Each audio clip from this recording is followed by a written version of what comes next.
JP.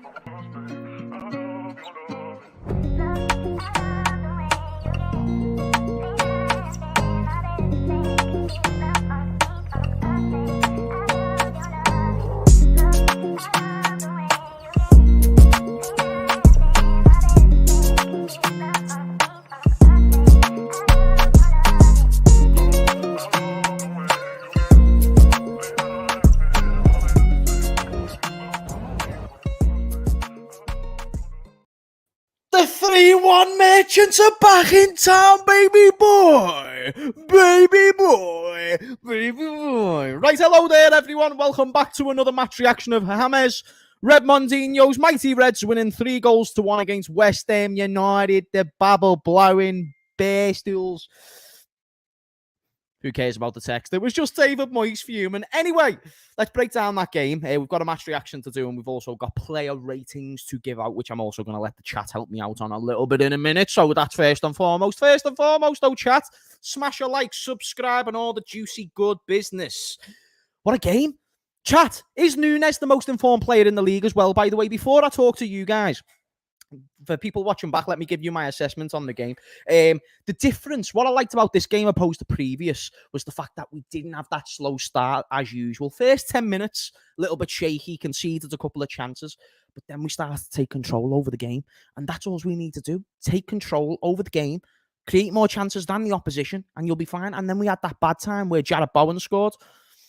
But I just had this confidence knowing on how we've played, how reliable the system has been so far this season, how we have continued to score goals, how we don't usually concede more than one goal. All those things culminated. Even when Jarrod Bowen scored, I knew we were going to win that game. And that's what's most important, chat, is the fact that we're going out there. We're getting better as the game gradually goes. And when you actually think about today's game, defensively, I thought Joel Matip had a better performance than Virgil van Dijk. And everybody going into the game was like, oh, Joel Matip this. He had Antonio, who was chatting up the most, saying that West Ham were going to finish above Liverpool in his back pocket all game.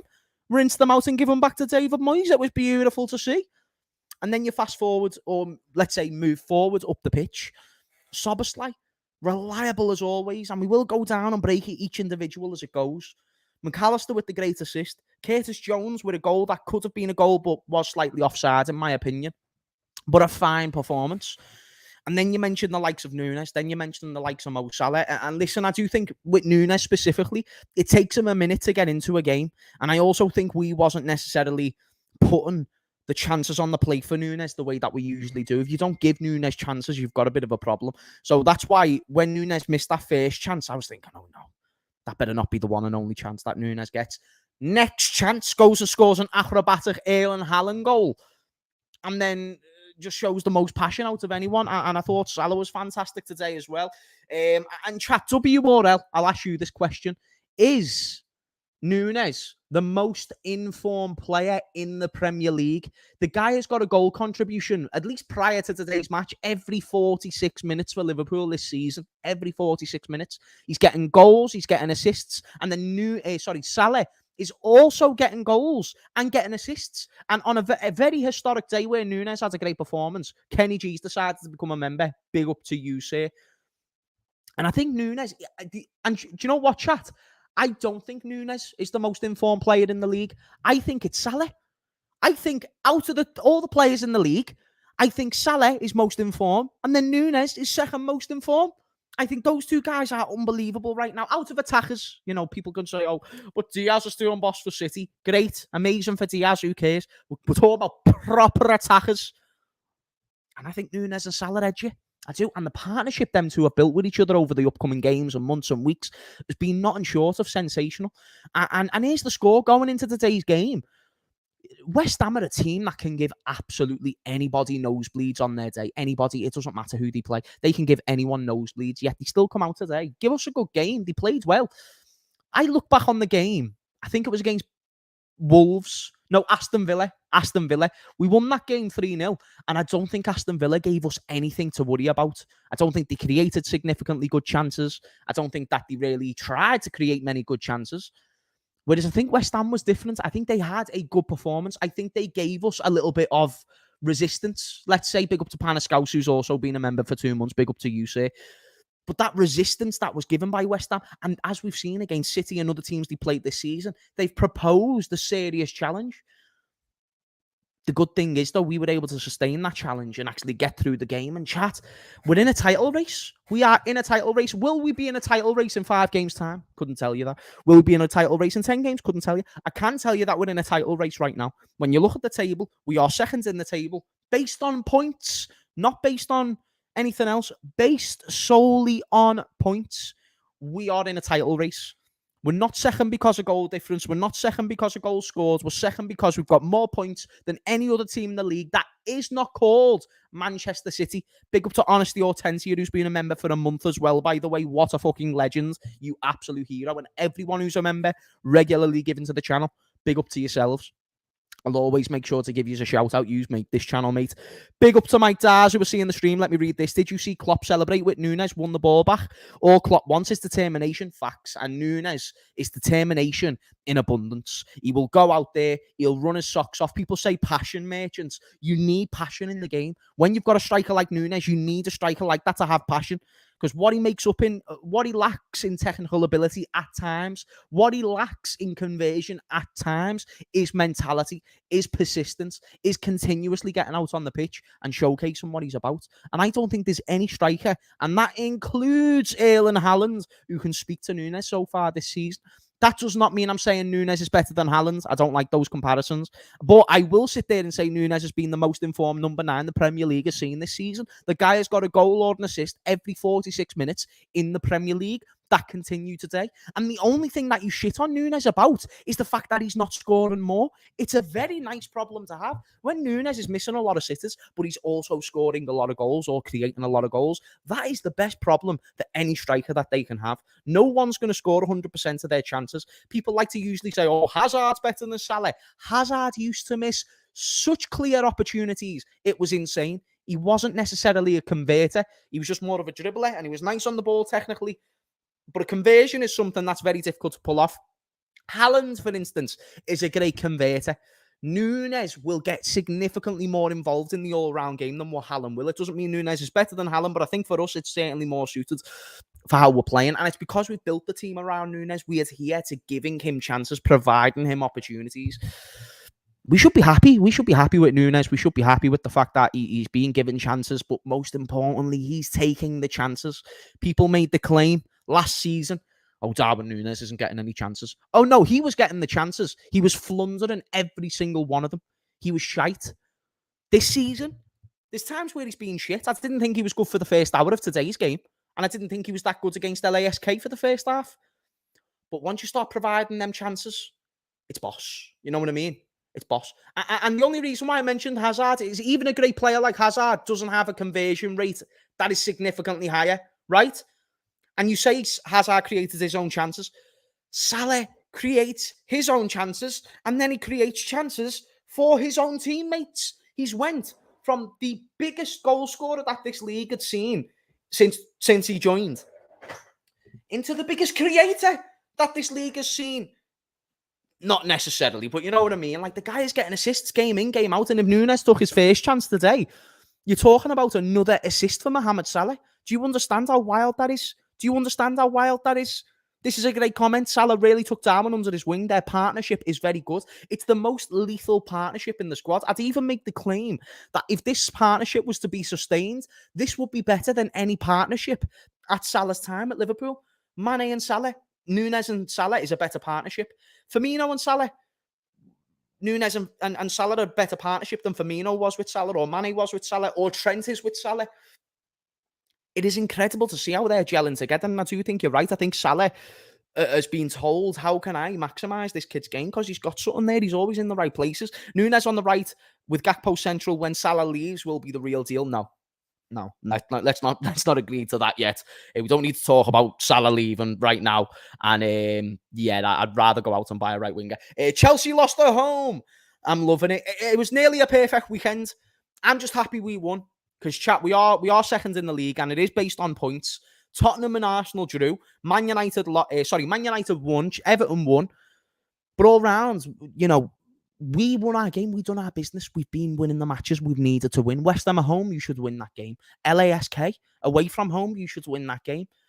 Wolves, Villa, all these teams that we played, we should be winning the games, and we've went ahead and won them, chat, and that is actually incredible. That is incredible. But anyway, let's do player ratings, chat. Out of 10, what are you going to give Alisson? Alisson, for me, will get a 7. He'll get an 8. He'll get an 8 because he does what Alisson does. I don't think he was overly threatened, but that is also partially due to his positioning, his shot stopping, his all-round gameplay as a goalkeeper. Gets an 8 for me. Left back Robertson. Again, I'm going to follow the same suit. I think an 8 is fair. I think, from his last performance against Wolves, I thought he was great in that game. And then I thought in this game, he was also very, very good. And I'm really impressed with Robertson in recent time. I think he's made big impacts. I think he's really taken the step of being more of a leader. And what I mean by that, he's always been a leader. But I mean, since Trent has been given the vice-captain's armband, I'm looking at Robertson and I'm thinking, you're my vice-captain. You are the James Milner to the Jordan Henderson. You are that guy. You are the Jamie Carragher to the Steven Gerrard. That's what Robertson is. He is so important to that dressing room. You guys don't even understand, and you can't believe to understand. And he sets an example through performance. And an 8 out of 10, I think, could even be a little bit harsh, but I thought he was incredible today. That was the best I've seen us play for a long time, start to finish. It's a good shout against a good team, well compact, well set out, and we still play that well. I haven't got a problem. Okay, right back, Gomez. A lot of people were impressed with Gomez. I thought he had a fine game. Is 7 fine for Gomez? Are we okay to give Gomez a 7? Thought he dealt with their wingers very, very well. Thought anytime Paqueta or anybody of substance came towards him, he handled the game. And on the ball, he tried to contribute. He tried to implement himself and get round the pitch. And for that reason, I'm proud of Gomez. You know what I'm saying? Geez, you're giving him higher ratings than me. I'm gonna stick with my 7.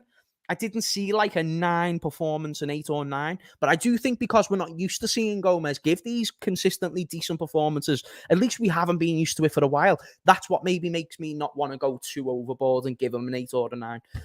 But a 7, I'm happy with a 7. Centre backs. I'm not gonna lie, chat. I made the claim in the stream, and someone else did as well, that Matip was better than Van Dijk today.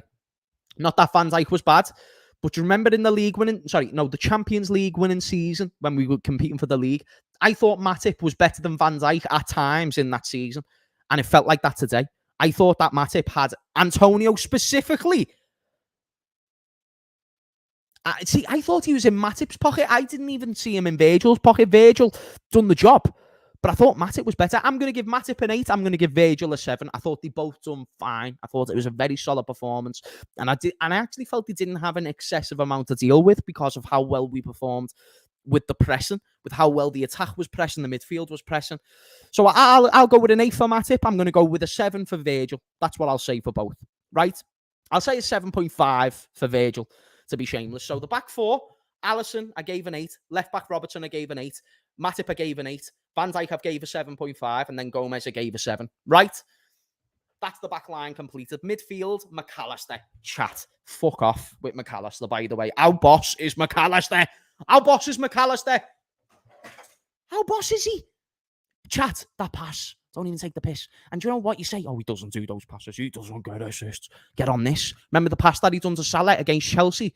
When Salah laid it off to Diaz? The pre-assist, as merchants like to call it. Chat. Fuck off. Are you mad? Are you mad? Don't even talk to my Argentinian player. Certain man is saying Enzo Fernandez is the best Argentinian Premier League player. Fuck off. Fuck off. McAllister gets a 10. For that pass alone. He gets a 10 for that pass alone. He's my guy. Someone slandered McAllister at the start of the watch-along stream as well, the pricks. And I just said, how dare you slander my boy. Okay.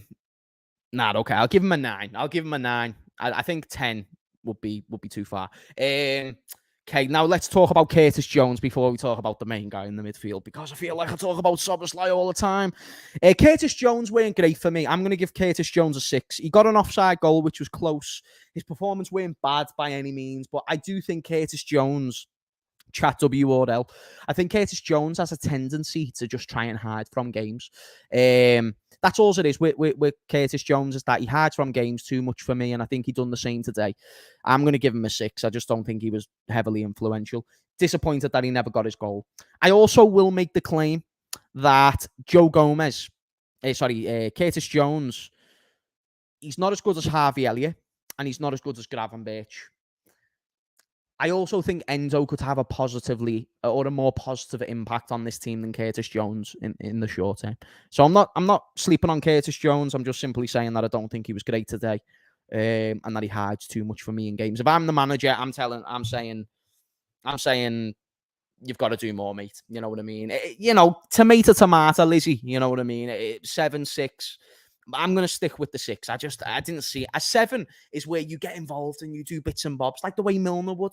We do a few basic passes, no world-class McAllister passes, but just nice, simple stuff, few crosses, few tackles.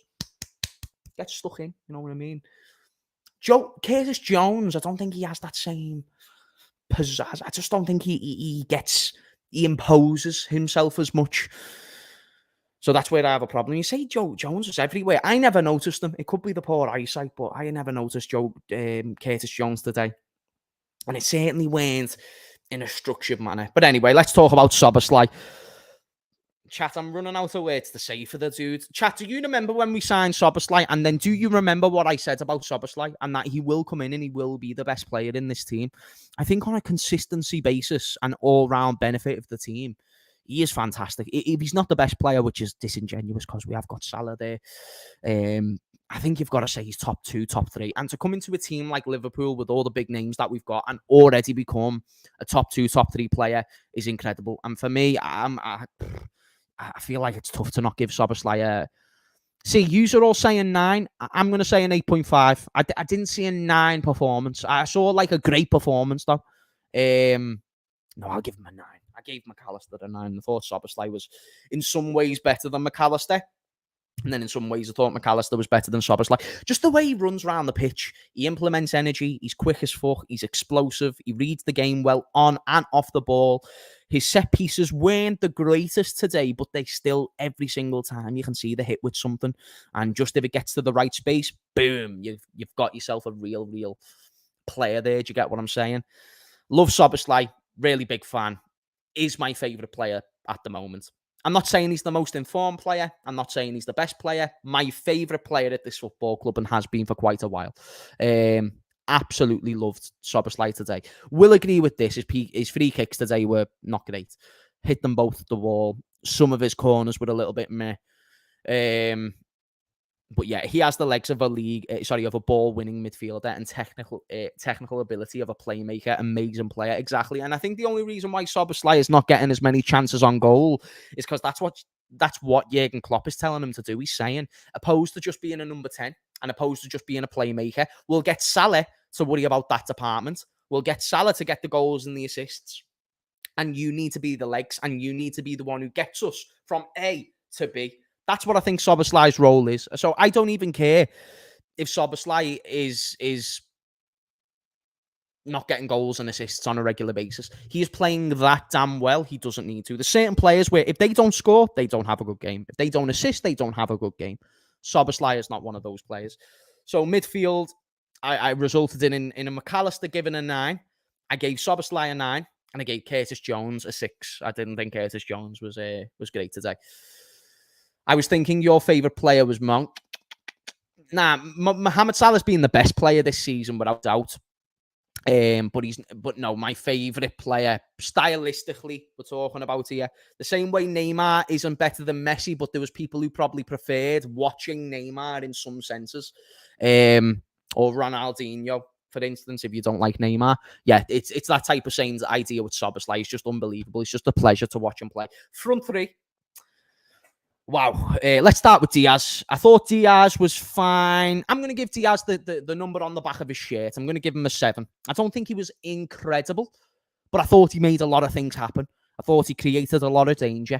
And as he usually does, he creates a lot of space for the other two attackers. The one thing that we had a problem for a while there was that Salah would always get the people marking him. and he'd have about 2 or 3 players on him at all times, whereas now Diaz takes that away from Salah. And then Nunez as well does the same thing, but Diaz now gives space to Nunez. That's what I love about Diaz, and his end product's improved, his creativity around the final third's improved, his decision-making's improved. Very pleased with Luis Diaz, so a 7 for me is what he'll get. And then Nunez and Salah. Nunez can get a 8.5, and then Salah gets a 9. No, Salah gets a 9.5 and Nunez gets a 9. That's what I'm going to say. I'm going to say Salah man of the match because I gave Sobbo and McAllister a 9. Bear in mind, they're the 2 highest ratings so far. Nah, I'm going to be honest. I'm not going to try and get too gassed by the numbers. I'm going to say Nunez 8.5. I'm not going to say a 9. Even you guys are saying Nunez 8. Fair play. I'm going to say 8.5 for Nunez. I thought besides the goal, meh. I thought first 60 minutes, meh.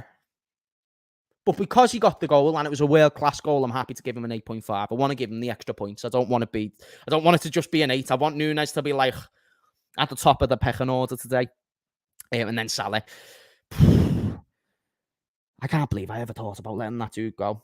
I want to apologise right here, right now, for even contemplating 200 million. 200 million's a lot of money. Should have never even contemplated it. Will Barcelona take 200 million for Messi in his prime? No. Stupid choice from me. I just can't believe that we've got a player that good. He's genuinely one of the greatest Premier League players of all time and doesn't get the respect for it. Today he was just involved in all areas of the game. Got a goal, should have had an assist, won the penalty to get the goal. Great goal. Great ball into Nunez that Nunez missed. Could have got an assist. Incredible. Honestly, incredible. I've run out of words for that man to so many orders and degrees. It's fantastic. But chat, that's my player rating. Salah gets my man of the match. Great game overall. And now we get to go into the midweek. Do we play midweek, chat, or is it the weekend? I can't remember. But yeah, we've got a couple more games now between now and the end of the season. It's going to be good. It's going to be interesting. And for a great performance today, do make sure you smash those likes. Before we round up the stream, I do want to shout out to Kenny G. I want to shout out to Panascouse, and I want to shout out to Honesty Hortensia. I'm going to end the stream there. Great match reaction. Happy to have won another game. And most importantly, guys, up the friggin' Reds. God bless you all. JP.